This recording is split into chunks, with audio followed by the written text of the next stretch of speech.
The high-income poverty trap. You make good money.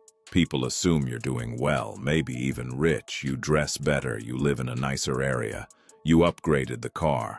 The apartment looks expensive. The lifestyle looks successful. But behind that image, something feels wrong. The paycheck is big, and somehow it still disappears. At the end of the month, there's pressure. Not because you're unemployed. Not because you're lazy, not because you don't make enough, but because high income and actual wealth are not the same thing. And, for millions of people, a higher salary didn't buy freedom. It bought a more expensive cage. This is the high-income poverty trap. A lot of people think poverty looks obvious. They imagine someone unemployed, someone struggling openly, someone barely surviving. But modern poverty often wears nice clothes, it drives a financed car, it lives in a decent neighborhood, it orders expensive coffee, it looks completely normal. And that's what makes it dangerous.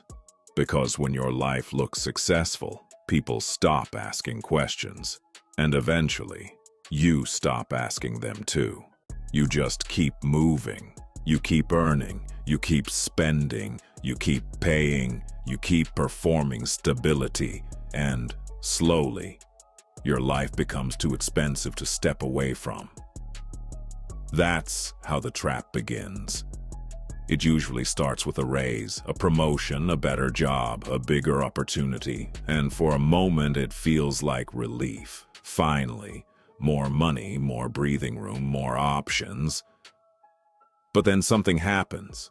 Your expenses rise to match your identity. Not your needs, your identity.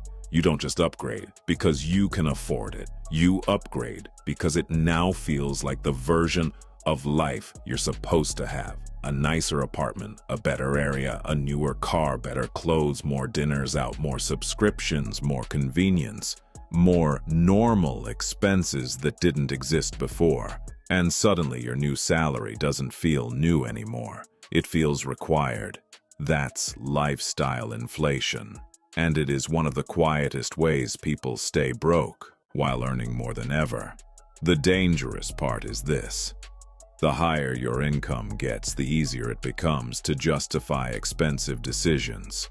Not because they're smart, because they're socially believable. A $900 car payment sounds insane until you make six figures.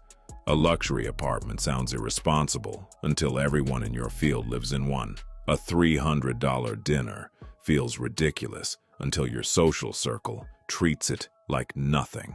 This is how income gets converted into image, and image gets converted into pressure. Then comes the second trap, debt. Because once your life expands, debt starts protecting it. Credit cards, car loans, furniture financing, personal loans, travel debt. Buy now, pay later, monthly everything. And high earners often qualify for more debt, not less. That's the joke. The system sees your salary and says you can handle more house, more car, more limit, more monthly payments, more financial weight. And because the payments still look manageable on paper, people say yes again and again and again. Until one day their income isn't funding freedom, it's funding maintenance. They are not building wealth, they are maintaining an expensive identity. That is a completely different life. A wealthy person owns assets that pay them back.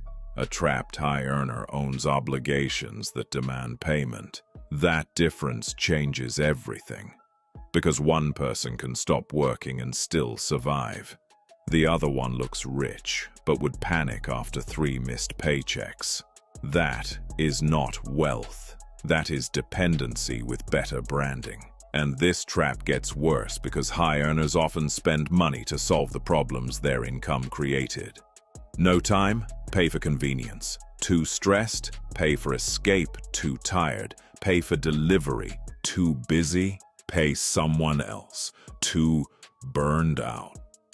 Book a vacation. The higher the pressure, the more expensive the coping becomes. So now your income is not just funding life, it is funding recovery from the life your income created.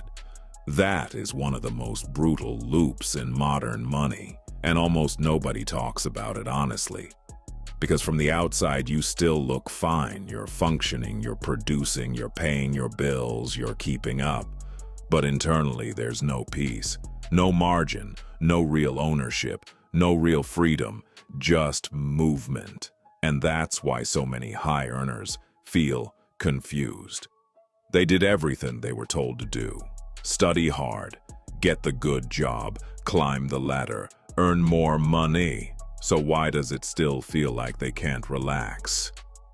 Because the system never promised freedom. It promised income, and those are not the same thing. Income can make you look secure. Wealth makes you hard to control. That's why this trap is so common. Most people are taught how to earn. Very few are taught how to keep, how to own, and how to build. So they spend years optimizing salary while ignoring structure. And structure is what determines whether money stays or disappears. If your entire lifestyle depends on your next paycheck, you are not financially free, no matter how impressive the number is. If losing your job would collapse your life, you are not wealthy. You are highly compensated. That is not the same thing. And once you see that clearly, everything changes. Because escaping this trap doesn't start with making more money. It starts with refusing to let your lifestyle rise faster than your ownership. It starts with understanding that expensive does not mean successful, that finance does not mean wealthy, that high income can still be a deeply fragile life. The people who quietly build wealth often look less impressive. Smaller house, older car, lower noise, more control. And that's the trade most people miss. Because wealth is often boring before it becomes powerful. But the fake, rich version of life is loud immediately. That's why so many people choose it. Not because they're stupid, because the trap was built to feel like progress. So if you feel like you make too much money to still feel this financially stuck, you're not imagining it. A lot of people are living that exact contradiction. High income, low freedom, big paycheck, small margin, successful image, fragile reality. And the people who escape it usually don't earn dramatically more. They just stop building a life that punishes them every month. Because in the end, the goal was never to look rich. The goal was always to become free.